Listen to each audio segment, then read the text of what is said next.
Hi, we're here in Belgium in Fort van Lier for the second of the Pro Series events, and today on the practice day we're just going to have a look around at some of the targets and discuss some of the things that you'll have seen from previous tournaments. And we're lucky enough to have Dave Cousins, last year's winner in Germany, with us.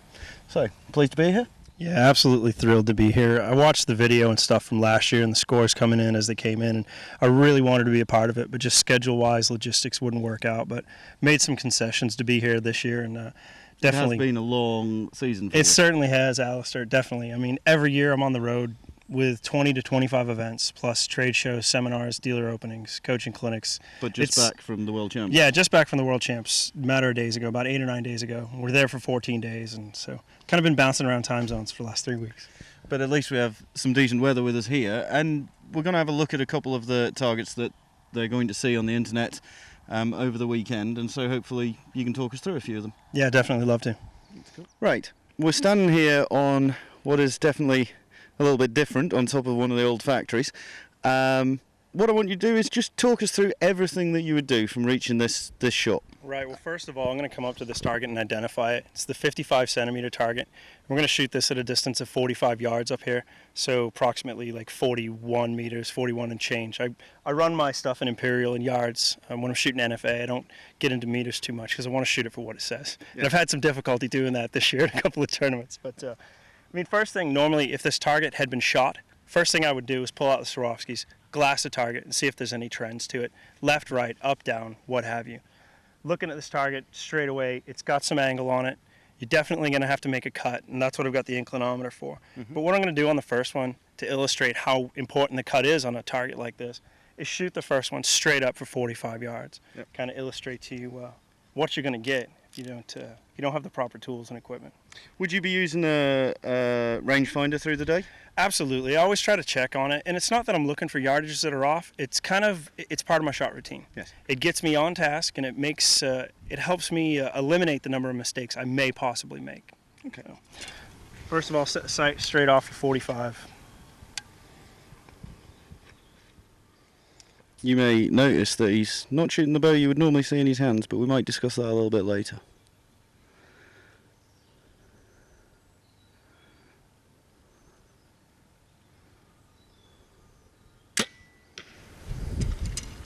Not only quite a bit high, it's quite a bit left, but we get down there and we talk about it later to illustrate how important the cut is.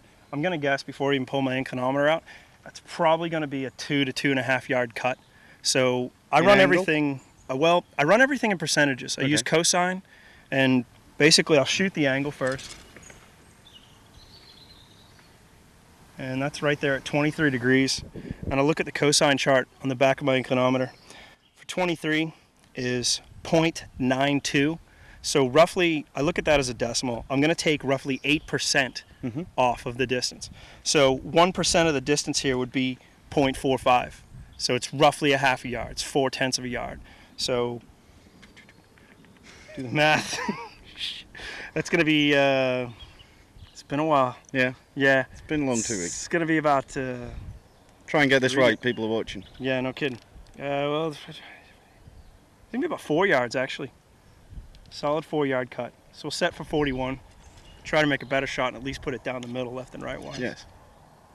This will be interesting tomorrow and over the weekend if there is any sort of breeze. We're a long way up, very exposed out here. Definitely a long way up here, a little exposed. It's definitely, when you're up here, you feel a little intimidating. You're looking at the small target down there in the dark. It's got some good angle on it, and you're up here in a little bit of wind. Yes. Yeah. Give you your best shot.